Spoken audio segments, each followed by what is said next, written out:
на нашиот линк во собранието, редовен линк за редовен утрински собраниски брифинг е колешката Весна Велкова. Весна, добро утро и повели со твојот гости. Ордановски, нова фреквенција, секое утро.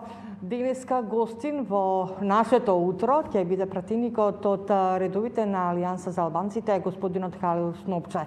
Го имаме ние нашиот соговорник пред утрешната средба Заев, Села и Африн Гаши. Ќе разговараме на оваа тема, но и за сите оние закони овде во собранието што се блокирани. Добро утро, господин Снопче. Добро утро, благодарам за поканата. Утре имаме средба меѓу Заев, вашиот лидер и Африн Гаши. Што очекувате од оваа средба? Може ли да се договорат, бидејќи пред се станува збор за законот за државјанства, кои нели доведоа да бидат блокирани голем број на закони? Па видите се дали ќе се договорат.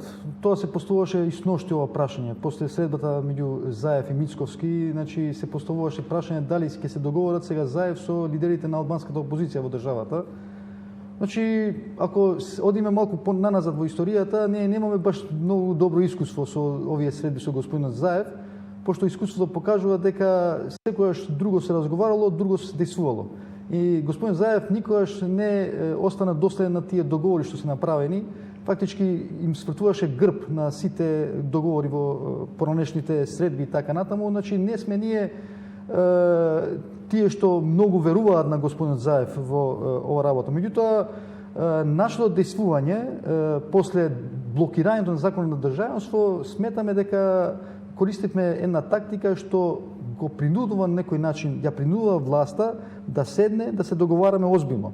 Пошто тие увидуваат дека ние сме сериозни во нашите постапки, ние сме сериозни во тоа што правиме и со голема причина ние сме убедени дека правото е во наша страна во овој случај, пошто видите значи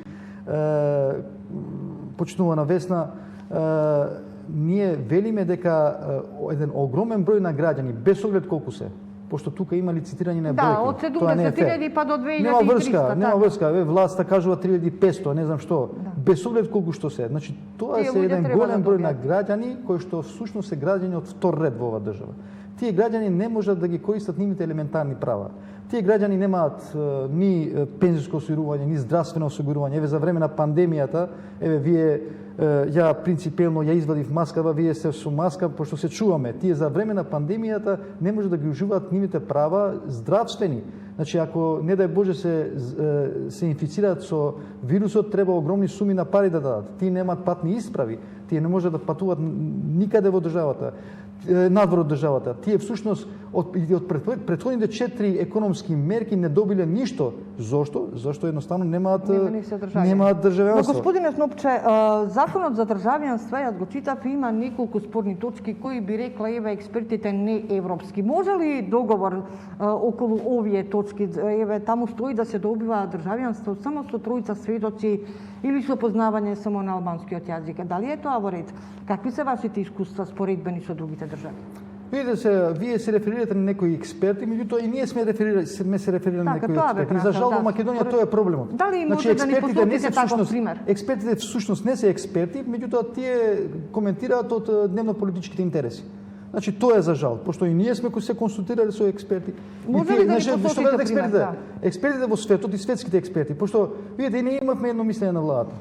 Според тоа мислење на владата, значи тие велат дека законот ги надминува меѓународните стандарди за човековите права, меѓутоа знаете што велат меѓународни стандарди? Другите експерти сега, не владини. Значи меѓународните стандарди велат дека во светот не може да постои ни едно лице без државенство. Дури и да се ризични за државата, значи една од значи ние направивме, отвориме една веб страница каде што големиот број на граѓани што немаат државенство се категоризираат како ризични на државата. Биле ризични. Меѓународните стандарди велат дури и да се ризични за државата мора да се здобијат со државенство. Мора да се здобијат. Зошто?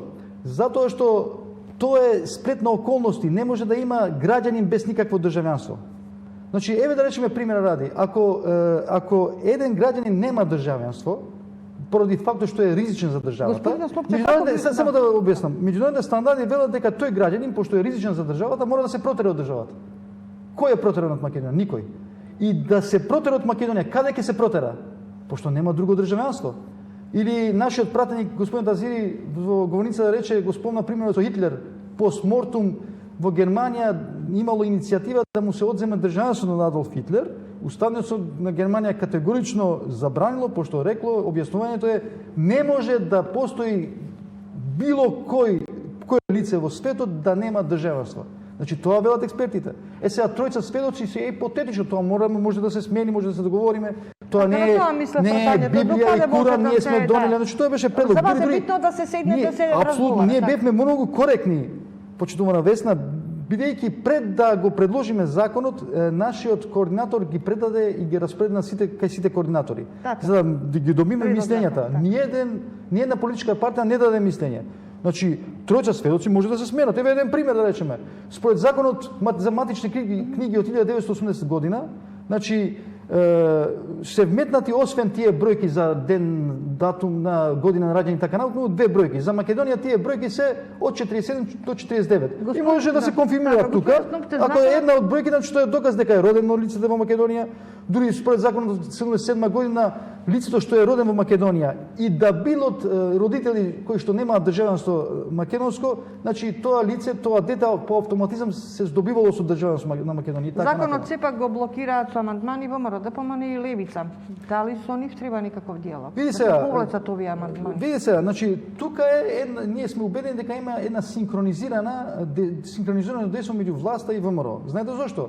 Затоа што ние законот го предложивме на 14 декември и знаете како го предложивме? Пошто нема кворум како што се случува често со нашето собрание и ние го условивме нашето присуство со вметнување на овој закон. Множеството се согласи, мислејќи дека ќе блокираат со комисија и така натаму, значи 14 декември и не се ставаше на матична комисија за дискусија, тоа е комисија за одбрана. Ние, иако неколку пати поваравме, иако комисијата заседаваше, не ја ставаше ова точка. Ние се заканивме на некој начин, што е надвор од парламентарната логика, меѓутоа се заканивме дека ќе ја блокираме говорницата. И бевме сериозни во заканата, нормално има обезбедување, меѓутоа ќе се направеше еден театар, еден скандал тука. И тие беа принудени да ја ставаат таа точка на дневен ред и од 14 декември на 5 март се стави на дневен ред. Значи после 80 дена, значи тоа беше блокажа од страна на власта. Плюс тоа, председателот на дотичната комисија го прочита мислењето од власта, што беше многу тенденциозно, нихилистичко мислење. Значи, искрено ќе кажам како во тие полициски времени од бившиот систем. Значи, некоректно мислење и плюс со амандманите на ВМРО, значи мислиме дека беше тотална синхронизација. Тоа се надеваме дека овој закон значи, и тоа нормално и ние сметаме дека нема првенствен интерес од решавањето на статусот на овие лица. Значи, затоа поднесуваме огромен број на амандмани, можеби кај амандманите по големиот дел нема логика, се разбира да поднесеш 1000 амандмани. Тука нема логика, значи тенденција е блокирањето, не е квалитативно поднесување на амандмани за било кои закони. Блокирани се и закони или од петиот сет на економски мирки со ваши амандмани. Затоа што некоректно е да се стави еквиваленција. Меѓу пошто ние во првите 4 мерки бевме многу коректни. Значи со наша помош се донесе огромен број на закони и ребалансот и за вакцините и така натаму и така натаму. Значи ние сме биле коректни за пописот. И се не може да стави еквиваленција. Пошто овие луѓе, очигледно овие луѓе се вперени кон нас и сега не можеме да им излеземе, за нас е битни и тие. Меѓутоа не можеме да излеземе на тие луѓе да речеме вие ќе почетакате ке сега малку, пошто имаме значи имаат првенство овие, значи кога го решиме овој проблем, после ќе се вратиме на државенството. Значи нашата одлука е принципилна и ќе одиме до крај.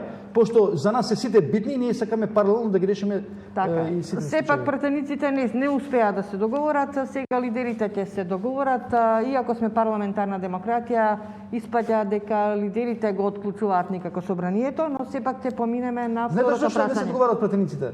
Пошто пратениците од власта не даваат конструктивни предлози. Значи, не е искуството во собрание, сум прв мандатен пратеник, значи пратениците од власта се гласачка машинерија. Ништо друго. Значи, со потпуна одговорност тврдам и тие действуваат со препораки, било на Зоран Заев, било на Али Ахмети. Значи, знаете зашто?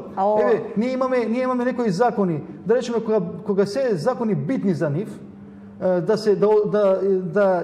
изберат некој лице во правосудството, нешто како јавни правобранители така натаму, да ги бранат нивните интереси кога ќе им е потребно, значи тие без проблем стварат кворум. Ама кога се битни закони за државата, да речеме и пакетот, значи закаснија 2 месеци, плюс законот за попис што не беа во состојба да стварат кворум, тие не се во состојба да стварат кворум. Значи тоа е волично и не принципиелно од страна. Имаме уште едно прашање последно. Во собраниска процедура влегува изборниот законник. Вие бевте за фингерпринт, ќе се договорат лидерите, но се очекува да падне некаков договор и за една изборна единица отворени листи. Како стојат работиве? Имаме ли договор за фингерпринт, односно локални избори со отпечаток на прст? Почитувана вестник, за фингерпринт не мора договор, пошто е законска обврска више. Значи фингерпринтот е вметнат во законот. Но Дуи беше против. Ама чекајте сега, Дуи може да е против, меѓутоа тоа е дури во предвремените избори во Штип и Пласница е прекршен законот, пошто и тука мораше да се примени фингерпринтот. Сега Дуи беше против. Знаете зошто е Дуи против? Не им одговара во оваа 20 годишна демократија, значи Дуи ние имаме разноразни скандали со изборните процеси. Народски кажано, да речем, значи нерегуларности. Ние имаме јавното обвинителство бара ослободителна пресуда на лица припадници на ДУИ што правеле малверзации за време на избори. Значи со фингерпринтот една можност на манипулации се елиминира. Зошто? Нема да постои можност, значи ние сме биле критичари кон тој дел, нема да постои можност да едно лице да гласа 2-3 пати и на едно и на друго изборно место. Зошто? Зошто ќе се идентификува со фингерпринтот. Не може да се направат тие малверзации. Тоа не им одговара на ДУИ, се разбира. Значи оваа држава и не е сериозно. Видите сега, ние сме поднеселе тужба до јавното обвинителство, значи за изборни нерегуларности, што уште е во фиока, не се процесира. Ја постави прашање до министерот за правда до кај е процесот и тој не беше во состојба да би одговори. Прашањето беше на 26 декември, ветуваше писмен одговор, до денеска не сум добил писмен одговор. Пазете, значи, тоа е факт. Ние што побаравме во ЗАЕС? Се сеќавате ли? Ние побаравме да се отвори само една една кутија. Една кутија со нивен слободен избор, случаен избор, било каков, која. Сега со и ако се констатира дека кутијата е, значи гласовите во кутијата се исти со записникот, ние рековме 12 пратеници на нашата коалиција се во ваше располагање, било што да направите. Па се разбира не се прифаќа тоа. Зошто не се прифаќа? Пошто имаат нерегуларности. И затоа тие се против фингерпринтот, не поради некоја друга причина, се разбира.